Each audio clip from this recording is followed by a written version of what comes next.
Karibu kufuata habari ya leo kwenye Kivu Morning Post TV. Kwanza vichwa vya habari. Jeshi la Kongo pamoja na wajeshi wa nje wamepeleka mitumbwi ya haraka aina ya RIB katika mji wa Kalemi kando ya ziwa Tanganyika.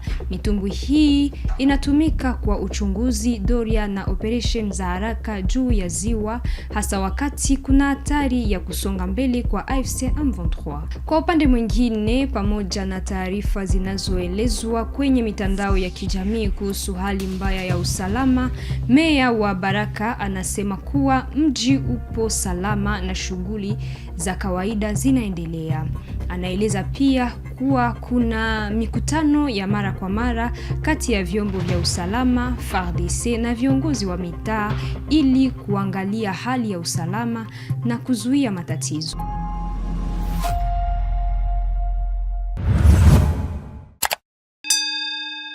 Hujambo. Mitumbwi hii ya haraka ya RIB imeonekana Kalemi, makuu ya mkoa wa Tanganyika, kulingana na vyanzo na picha zinazosambaa siku za karibuni. Hii inaonyesha kuwa FARDC inaimarisha nguvu zake mashariki mwa nchi ambako hali ya usalama ni tete. Mitumbwi hii inaweza kutumika kudhibiti maeneo ya ziwa Tanganyika. Blaise Basabose. Jeshi la Jamhuri ya Kidemokrasia ya Kongo FARDC limeongeza uwezo wake wa ulinzi katika mji wa Kalemi, makao makuu ya mkoa wa Tanganyika, kwa kupeleka boti maalum za aina RIB kulingana na picha na taarifa zilizotolewa siku za hivi karibuni na vyanzo vya usalama vya eneo hilo. Takriban boti 10 za rangi ya kijivu zimeonekana katika mji huo ulioko kando na ziwa Tanganyika, kwa mujibu wa wakaazi wa eneo hilo. Boti hizi kutumiwa na vikosi vya usalama katika nchi mbalimbali duniani. Zimetengenezwa kwa ajili ya doria, ulinzi, usafirishaji wa haraka na wanajeshi na operation mbalimbali kwenye maji. Kupelekwa kwa vifaa hivi kunafanyika wakati FARDC inaendelea kuimarisha uwezo wake wa kijeshi mashariki mwa Jamhuri ya Kidemokrasia ya Kongo, ambapo hali ya usalama bado ni tete kutokana na mapigano kati ya wapiganaji wa M23 na FARDC pamoja na washirika wake. Katika wiki za hivi karibuni, wapiganaji wa M23 wamechukua maeneo kadhaa katika wilaya ya Fizi mkoani Kivu Kusini na wamekaribia mpaka wa mkoa wa Tanganyika. Boti hizi ambazo pia zinajulikana kama RHIB zinaweza kutumiwa kwa doria kwenye ziwa, kulinda mipaka ya majini, kuhakikisha usalama wa njia za maji na kusaidia usafirishaji wa vifaa na majeshi.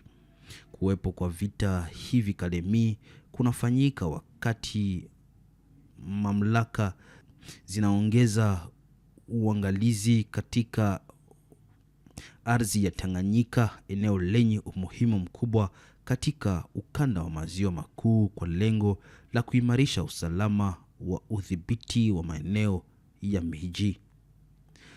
Mkazi mmoja wa Kalemi aliomba kutotajwa jina anasema aliona mitumbwi hii na ndege za kijeshi zikipita mara kwa mara. Anasema pia kuwa Jumatatu kulikuwa na operation za kufunga mitaa katika baadhi ya sehemu za mji, jambo lililoleta hofu kwa wananchi. Mimi kutoka nje paske nalitoka nyuma, analamuka kapipre karibuni ma 9h30, ndio niwasikia maeko kama ya hii bouclage makote mimi nakuwa kama koina ya Colline SNCC.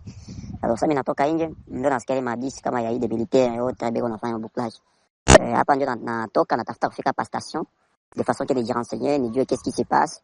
Je vais vous tenir informé après avoir mis kupata ma information fiable, mais au moins il doit y avoir un déploiement conséquent ya banane ya ba militaire. Vous savez déjà la zone, c'est la zone d'opération. Chakwaka, c'est une zone d'opération. Il doit y avoir beaucoup de militaires. Alors, espérons que mais avec l'avancée des rebelles et tout ce qu'on est en train d'écouter là, peut-être c'est dans ce sens-là, il doit y avoir ce déploiement. Mais au moins, Mabushiku yote, ma avion qu'on a un tu. Apparemment, c'est ça, il y a un déploiement militaire.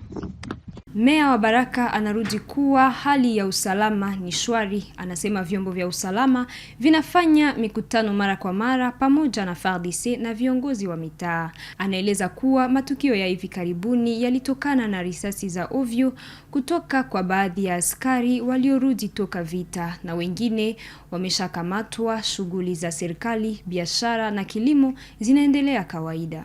Je suis toujours à Baraka sans être inquiété par n'importe quelle forme. Mais seulement peut-être les rumeurs qui viennent des côtés de part et d'autre. Mais en réalité, nous sommes, la ville est calme, il n'y a pas de problème, sauf certains cas, ci et là, isolés, la nuit parfois, et ainsi de suite. Mais qui n'inquiètent pas tellement d'une manière générale. Non, la situation est calme.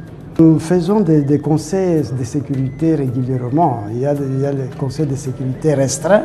Nous les faisons chaque vendredi à 14h. Il y a les conseils avec les chefs de quartier. Chaque jeudi, nous les faisons de 10h à 12h. Et tout ça sont des mécanismes pour savoir la situation et maîtriser la situation chaque jour. Et avec les autorités des FARDC, nous sommes toujours en bonne relation, en contact, et ils nous informent de la situation réelle sur le terrain et nous les informons de ce qui ne va pas, qui demandent leur assistance et il les faut convenablement. La panique elle a été causée par les militaires qui fuient les fronts, les militaires civiques qui fuient les fronts, et puis quand ils viennent, ils arrivent ici, ils commencent à commettre des cas de forfait, de panique pour tirer, de faire des crépitements désordonnés. Alors c'est cette panique-là seulement. Mais il y a une bonne partie qui ont été appréhendés par les commandements de la FARDC.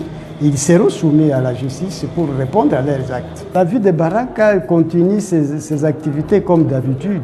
Donc tout se passe bien sans problème. Sauf ces cas isolés que je l'ai dit tantôt ici. Mais la ville, elle est là et au travail, chacun va dans ses activités. Moi-même, je suis dans mon bureau et les autres sont dans leur bureau, et ainsi de suite. Et les paysans, ils vont au champ, ils rentrent. Les pêcheurs font les activités convenablement. Et les marchés se passent convenablement. Alors je ne sais pas comment... Les réseaux sociaux, peut-être, ils doivent nous aider. Ils doivent nous aider au lieu de détruire les pays. Il faut construire ces pays. Et nous venons de passer plus de 65 ans de l'indépendance, mais certains intellectuels, ils ne sont pas encore indépendants, ils ne savent pas qu'il faudrait construire ces pays par nos propres intelligences et par nos propres moyens. Là, j'interpelle les intellectuels qui sont égarés, les intellectuels égarés, de revenir pour la construction de notre nation. Baada ya miaka zaidi ya 9 ya mateso, wakazi wa Minembwe wanaanza kuona tumaini la amani. Hii inatokana na kuimarika kwa nafasi na ukamataji wa eneo la Point Zero na F123 Twiraneho. C'est depuis 9 ans que Minembwe est attaqué par les forces coalisées du régime de Kinshasa.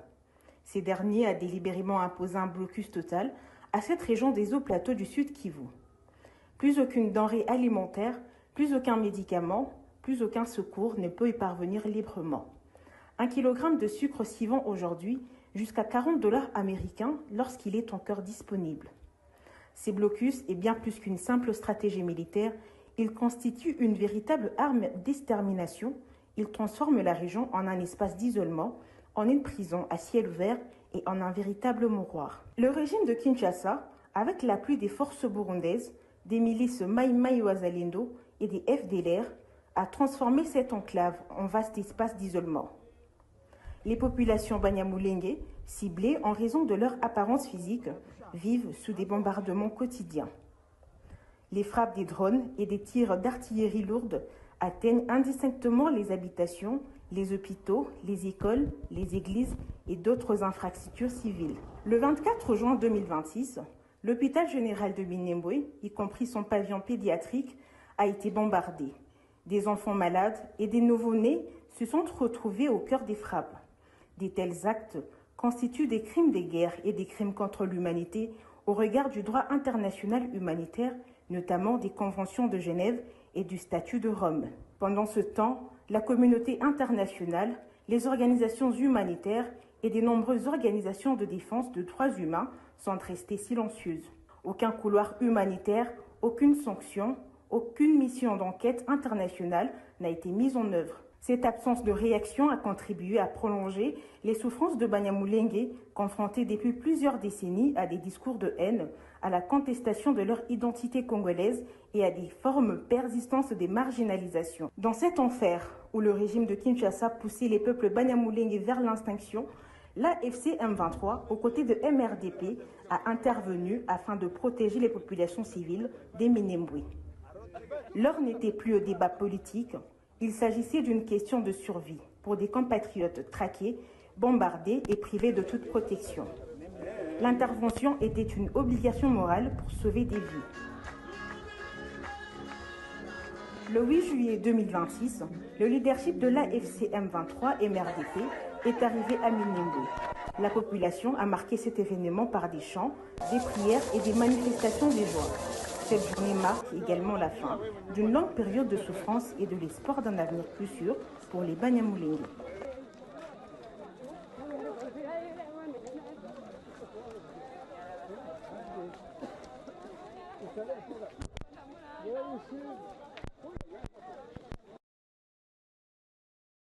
Huko Minova, mkoa wa Kivu Kusini, Gavana Patrick Busubwangwi alikutana na makundi mbalimbali ya wananchi.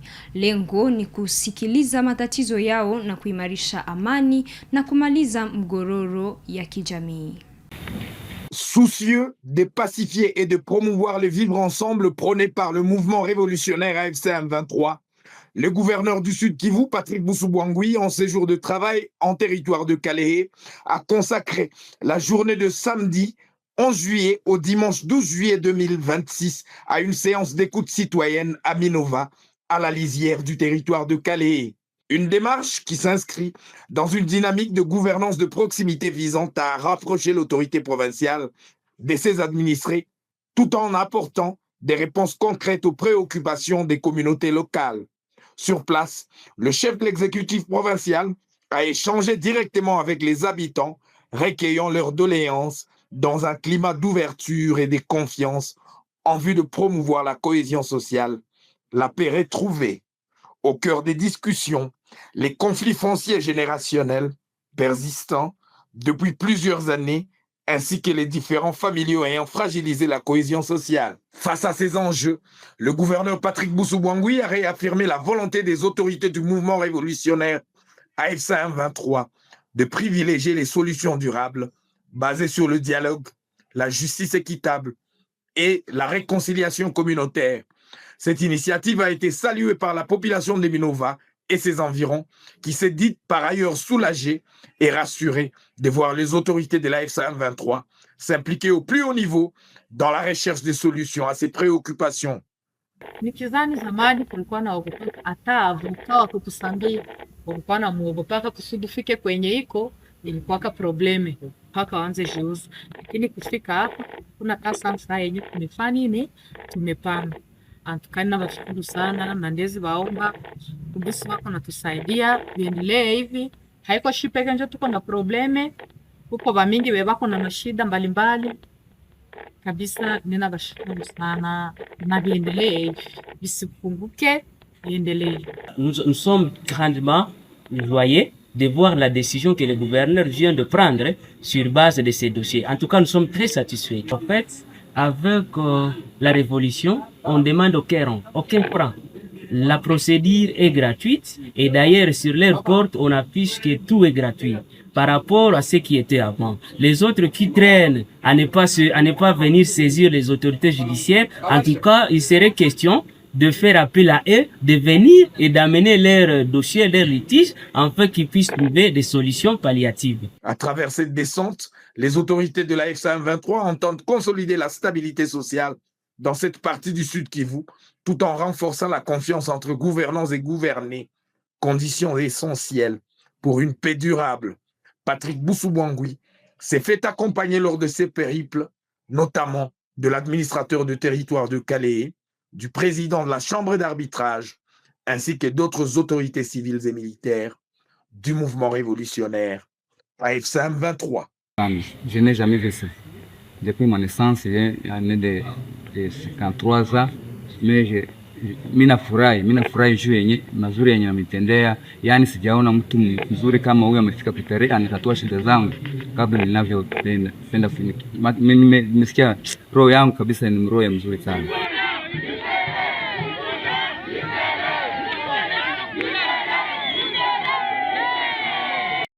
Katika kijiji cha Linchi, mkoa wa Ituri, angalau miili 11 ilibaki siku 5 bila kuzikwa kutokana na mlipuko wa Ebola. Mbunge Gracien Irakan anasema timu ya afya imeshindwa kufika eneo la Nizi ambako kuna watu zaidi ya 115 wanaoshukiwa na karibu kesi 47 zilizothibitishwa. Cri d'alarme à toutes les autorités politico-administratives sanitaires. Nous sommes dans le village Linji, aire de santé d'héritage. La situation est extrêmement grave. Aujourd'hui, dans l'aire de santé d'héritage, nous avons 11 corps. Alors, ça fait depuis 5 jours, il y a certains corps qui ne sont pas encore enterrés. La population a respecté les mesures données par l'équipe de riposte. En attendant l'équipe de EDS pour l'enterrement digne et sécurisé, mais la population est très déçue. Il y a certaines personnes qui sont en train de pleurer autour de l'hôpital ici. Les gens ont envahi l'aire de santé d'héritage. Même l'unité de l'aire de santé est en train de travailler sous menace de la population parce que la population n'a rien à faire. Tu vois ton papa, ta femme décédés depuis 5 jours, le corps décomposé et l'équipe n'arrive pas. Mais quand même aujourd'hui, nous avons vu une équipe arriver de l'EDS, mais malheureusement, ils nous disent qu'ils n'ont pas d'équipement, ils n'ont pas de matériel. Donc dans la zone de santé de Nizi, il y a carence de matériel et là, la population ne sait pas quoi faire. Donc le message est que toute personne de bonne volonté nous arrive en aide parce qu'on sait que maintenant nous sommes plus exposés.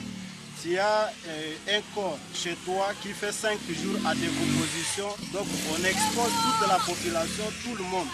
Alors nous appelons à toutes les autorités, les députés, tout le monde, de jeter un coup d'œil, de jeter regard sur la zone de santé de Nizi, toutes les aires de santé, comme ça la population et la vie sauve.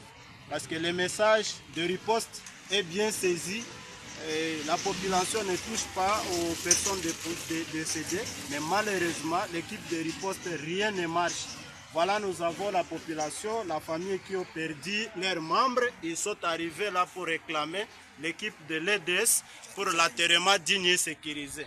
Chanquet qui est ici, il a le deuil chez lui, il a une personne décédée chez lui à la maison. Et malheureusement, on n'a pas une solution jusqu'à là.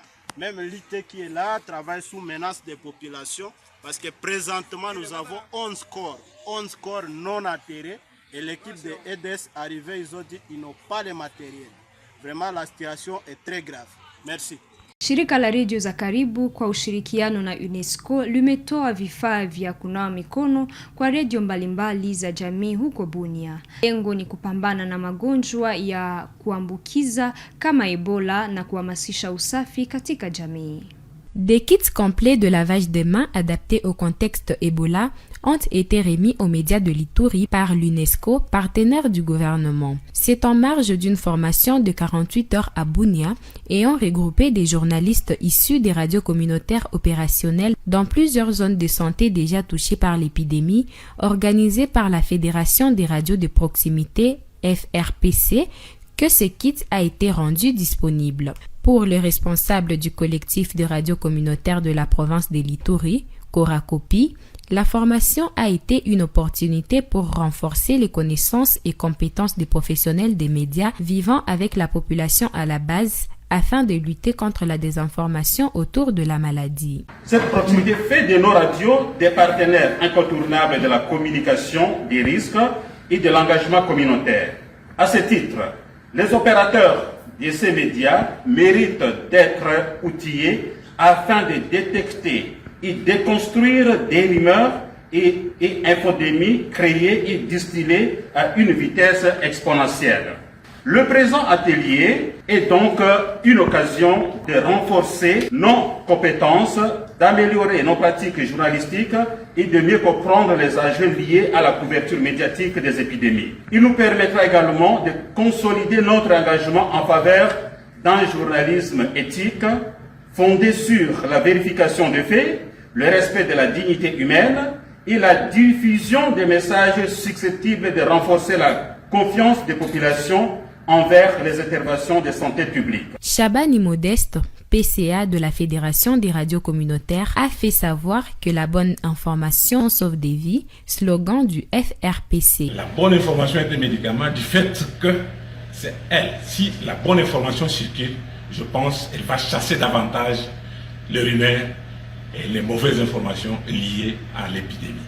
Et les journalistes en ont pour une grande part comme rôle à jouer dans la circulation de la bonne information. Les journalistes y ont fait des exercices pratiques de production des émissions radio avec des experts en santé. Ils ont appris plusieurs autres notions avant d'être initiés à l'utilisation efficiente de ces kits de lavage des mains reçus. Mwisho wa habari za leo kwenye Kivu Morning Post TV. Tunakushukuru mtazamaji mpendwa kwa kutufuata mwanzo hadi mwisho. Tukutane siku ijayo.